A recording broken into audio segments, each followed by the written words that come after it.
Well, we did get a depth chart, and there were, not too many surprises, I don't think, that were on there. There was, officially you saw the move of Garmin Randolph to the outside linebacker spot from D end. So they're going to have a big old outside linebacker who was, formerly putting his hand down in the ground.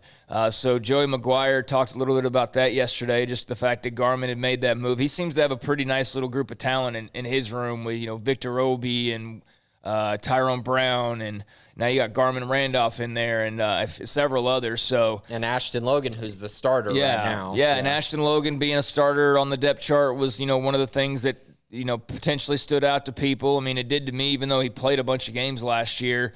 Did you have any thoughts that jumped out at you from the depth chart release last week? Yeah, so I think Garmin Randolph is actually going to be playing a very similar role to what William Bradley King did a year ago. And I know that Garmin has more athleticism as far as being a true outside linebacker, but I think specifically he's going to be used to rush the quarterback. I think it's very clear that he has a knack for that and a talent for that.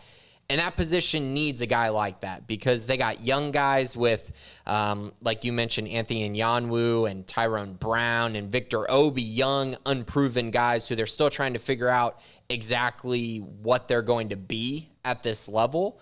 But I think you also look at kind of what Garmin can bring. He can pass rush. And I think that they're trying to figure out, okay, so if we play Ashton Logan on first and second down, are we really going to play him on third down to rush the passer?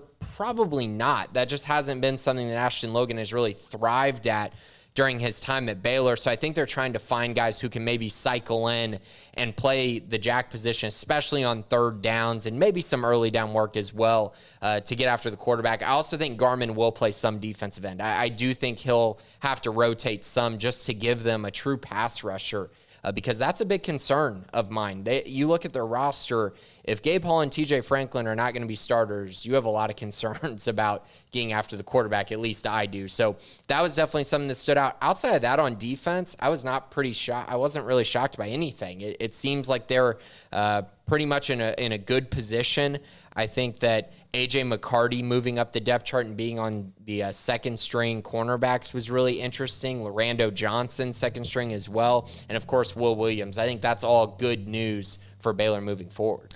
Yeah, I do too. I think the defense is pretty much, set. The table's, there. They just need to bring the meal out, and that's the season starting up. Offensively, not really much in the way of surprises. Offensive line looks like it's still working its way out and trying to figure out exactly what that will look like at this point. But, I mean, as we know, all the skill spots are pretty much sewed up. I mean, we know who all's there, and it'll just be a matter of, okay, does this guy just happen to start game one versus this guy and, like at the tight end spot or something where that could rotate depending on what they're doing. But, I mean, offensively, it seems like they're pretty much complete. It's just a matter of letting those O-linemen settle in at this point. Yeah, offensive line, there's a lot of oars in the quarterback position. Whole lot of oars at those positions. But I think wide receiver, you've seen the group emerge. There's 6 names that have really emerged from that group. Tyquan Thornton and R.J. Sneed were kind of the givens, I think. Drew Estrada to a certain extent as well. But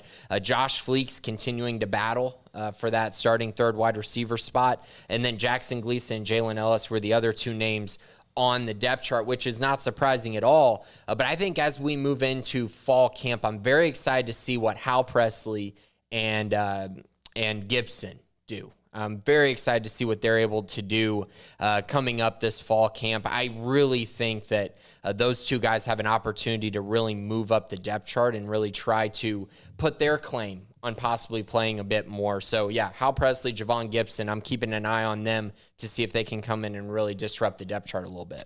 So we've got the depth chart release, which, of course, will change here and there between now and the start of the season.